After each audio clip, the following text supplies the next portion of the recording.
It's that beautiful, beautiful Friday right now. Not in Tinseltown. It's a little bit of problem in Tinseltown, Southern California, LA. The purple and gold is no more. Now I could say it eloquently. I don't ever slow up, no I don't take shit. I got no love for the fakeness. If you wanna play tough and wanna hate this, I'll always show up and make a statement. I don't ever slow up, no I don't take shit. I got no love for the fakeness. If you wanna play tough and wanna hate this, I'll always show up and make a statement. Everything I do First Take is presented by Liberty Mutual Insurance.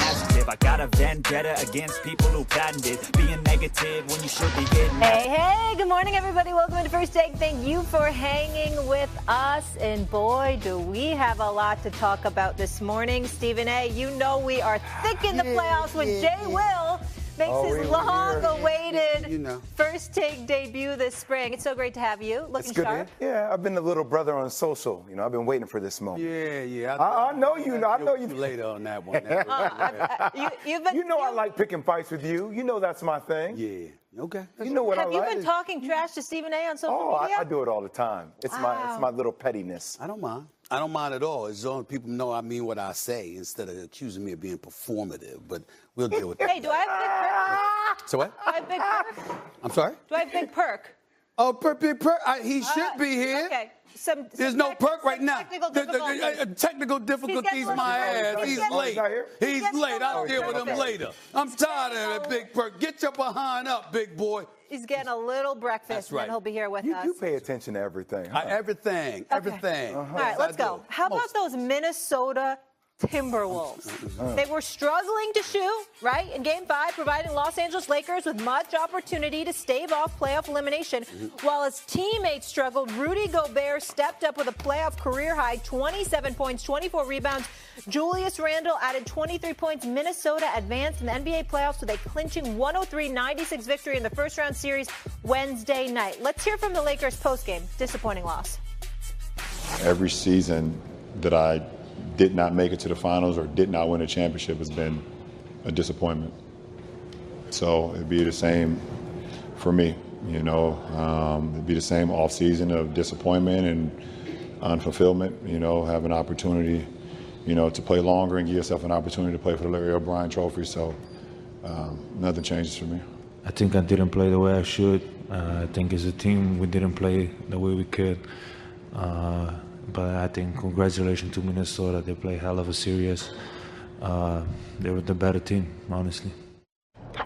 Okay, well, here we are. Chris Canty, you joined the party? In the building. Good to see you. Okay, I knew today was going to be a good day. Don't leave me. Don't leave me. On this Friday Eve. Damn, held it up here for like 6 seconds. I got you, bro. Ladies first. Good to see you, big boy. Yeah. Where's Big Poppy? I mean, Damian Woody. Where's Big Poppy at? Because he's somewhere. I mean, he hiding. Don't worry, we got to go through today.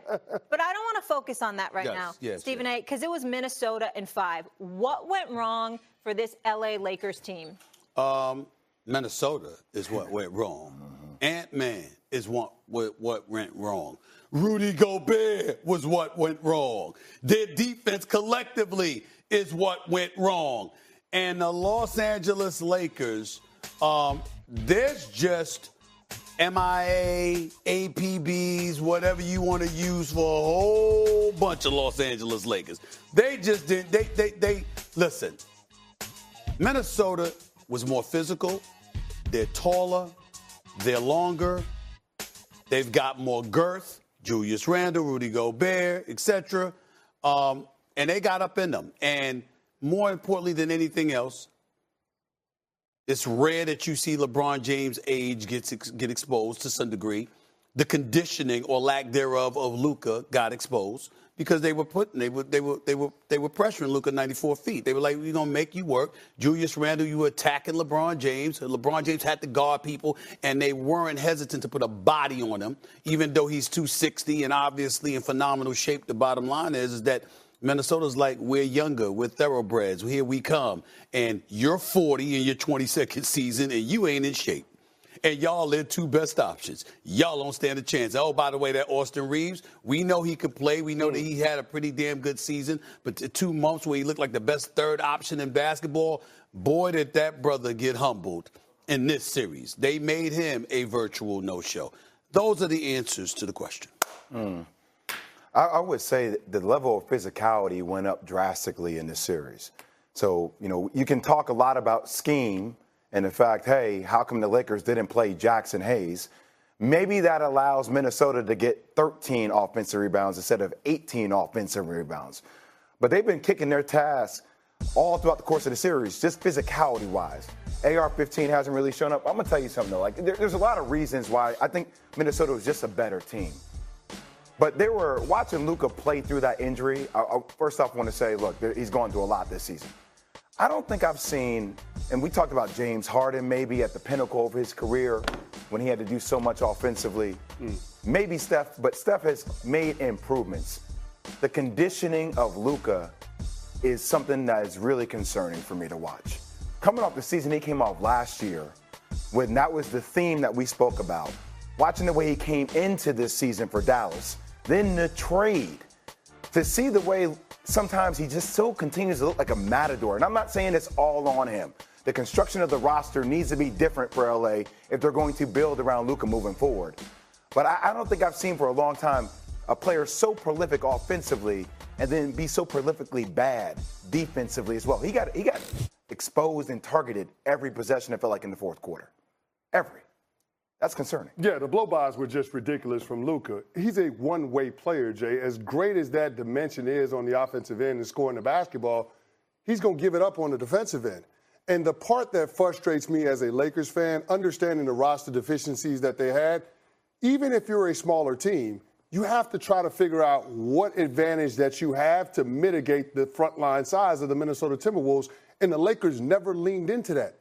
They play at a snail's pace, relatively speaking, compared to Minnesota Timberwolves in this particular series.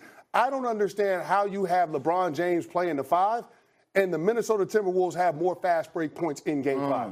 That makes no sense to me. So if you're going to concede getting out-rebounded by the Timberwolves by refusing to play a big, you run them up and down the court.